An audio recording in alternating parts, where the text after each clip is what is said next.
Salam, mən məmur özbaşınalığı və haqsızlığa məruz qalan biri olaraq bildirmək istəyirəm ki, bu günləri oğru, rüşvətxor, xəyanətkar məmurlarla dövlət çevrilişinə cəhd eləyən Ramiz Mehdiyev və onların əlaltıları kimi şəxslərin heç bir fərqi yoxdur. Ha bugün dövlət qurumu və yaxud məmuru dövlətin konstitusiyasını tapdaladı, dövlətin qanunlarını tapdaladı, dövlətə xəyanət elədi, dövlətin məhkəmə qətnamələrini tapdaladı, dövlətə çevrilişdə cəhd edir. Bunların heç bir fərqi yoxdur. Hər iki halda, hər iki məmurlar dövlətə xəyanət kimi sayılır.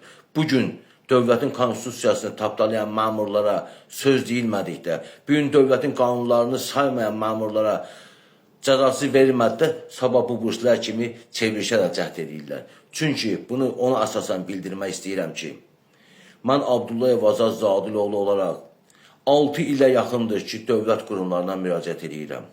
Lakin Ekologiya və Təbii Sərvətlər Nazirliyinin mənimsədiyi əmlakıma görə, mənə dəymiş ziyana görə məhkəmə qətnamələri olduğu halda 6 ildir ki, mən qapılarda gəzirəm. Prezident administrasiyası başda olmaqla bütün dövlət qurum rəhbərlərinin qabulunda olduğum halda bugünkü günə qədər mənim məsələm həll olunmamışdır. Lənkəran İcra Prokurorluğu şöbəsinin qanunsuzluqlarına, rüşvətxorluqlarına, məndən istədiyi rüşvəti vermədiyimə görə, məhkəmə qətnamələrini icra eləmədiklərinə görə hər kəsə bildirdiyim halda bugünkü günə qədər heç bir nəticə əldə olunmamışdır. Çünki Lənkəran İcra Prokurorluğu şöbəsi qanunsuz özbaşına qurum olan Ekologiya və Təbii Sərvətlər Nazirliyinin tapşırığına əsasən icra tədbirləri aparıb və məni sündürməçiliyə məruz qoyublar.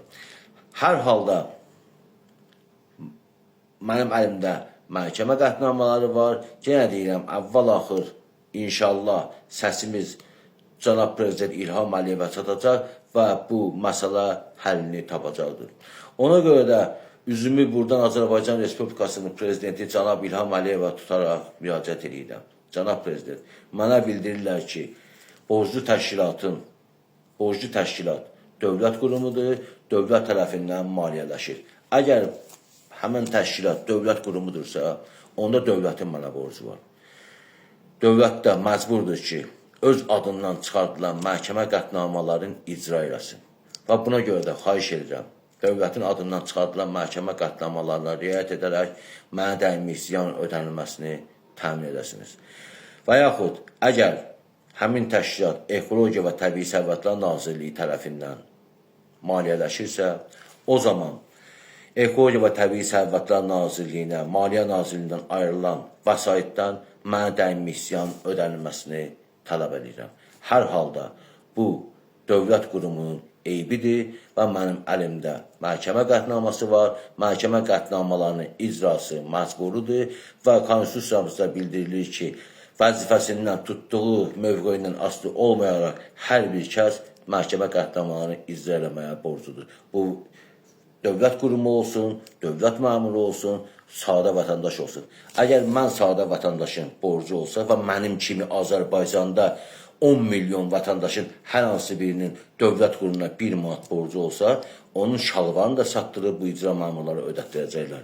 Lakin niyə əksi olanda, dövlət qurumu vətəndaşa borclu olanda, niyə dövlətin qanunları tapdalanır, niyə dövlətin məhkəmə qətnamələri tapdalanır, niyə dövlətin konstitusiyası tapdalanır? Bugün həmin məmurların haqqında Prezident administrasiyası başda olmaqla bütün dövlət qurumlarına müraciət etdiyim halda tədbir görülmədikdə, sabah bunlar Ramiz Mehdiyev kimi və Ramiz Mehdiyevin əlaltıları kimi, göbələk kimi yerdən çıxacaqlar. Çünki bunlara gözün üstə qaşın var deyən yoxdur. Çünki bu məmurlar özbaşınadırlar. Çünki bu məmurlar dövlət qurumlarını öz idarəçiləri ilə idarə edirlər. Burada bizi Bağdadda kör xəlifə ideyası ilə Azərbaycan Respublikasının qurumlarında qanunlar bu fasonda işləyir.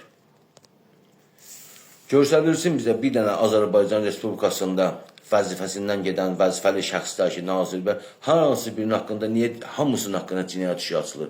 Çünki hamısı demək olar ki, tək-tək ki barmaqla göstərdilənlər, bir dənə, iki dənə olar bəlkə də rüşvət yeməyib, xalqın əmlakını mənimsəməyən kəslər. Bunların biri Muxtar Babayev, keçmiş Ekologiya və Təbii Sərvətlər Nazirliyi. necə biabırçı halına, dövlətin qurum rəhbəri biabırçı bir şəkildə bütün sosial şəbəkə, ekologiya və təbii sərvətlər Nazirinin özbaşına haqqında məlumatlarla demək olar ki, partlayır. Və niyə buna baxan yoxdur? Niyə biz illərdir ki, müraciət etdiyimiz halda cənab prezident administrasiyası başda olmaqla bütün dövlət qurumlarına müraciət etdiyimiz halda niyə indi bugünkü günə qədər Ekologiya və Təbii Sərvətlər Nazirinin özbaşlarına son verilməyib? Niyə sübuta yetirdiyim halda ki, Lənkəran İcra Prokurorluğu şöbəsinin istədiyi rüşvəti vermədiyimə görə bugünkü günə qədər mən sündürülmüşəm. Yüz dəfələrlə məni məhkəmələrə çağırdıblar. Gah bu əmlakı həbs qoyublar, gah o əmlakı həbs qoyublar. Yalandan həbs qoyulan əmlakları təzədən həbs qoyublar. Budur bunların özbaşları. Niyə bugünkü günə qədər bu məsələ həll olunmayıb? Ona görə də beləncələr vətən xainləri Azərbaycanda beləncələr vətən xainləri nə qədər istəyir çoxalacaqlar. Bunlar göbələk kimi yerdən çıxacaqlar. Çünki bunlara gözün üstə qaşın var deyən yoxdur. Zülüm çəkən, xədəqorxlara məruz qalan, sistemə məruz qalan, xaosa məruz qalan biz vətəndaşdır, biz vətəndaş. Bizdən əmlakını mənimsəyərək, bizdən cibimizə girərək, bizim bağlarımızın boğazının ərzağın, rusun kəsərək bunlar özlərinə səltanət qurublar. Milyardlar, cənab prezident, tək milyard yox, milyardlar, 5 milyardlar, 10 milyardlar, Adnan Əhmədzadə kimi, Ramiz Mehdiyev kimi və digər onların əlaltılar kimi milyardlar hardandır bunlar? Mənim kimi 10 milyon xalqın haqqıdır bunlar. Mənim kimi zülmə məruz qalan vətəndaşların haqqıdır bunlar. Mənim səndən əmlaklarıdır bunlar. Bağlarımızın boğazından kəsilən haqlardır bunlar. Ona görə də cənab prezident sizdən xahiş edirəm, dövlət rəhbəri olaraq, dövlətin qanunlarına, konstitusiyasına sahib çıxın və Ekologiya və Təbii Sərvətlər Nazirliyi məmurlarının özbaşınalığı nəticəsində mənim səndən əmlakıma görə mənə dəymiş isyanın məhkəmə qətnamına əsasən təmin edilməsini xahiş edirəm.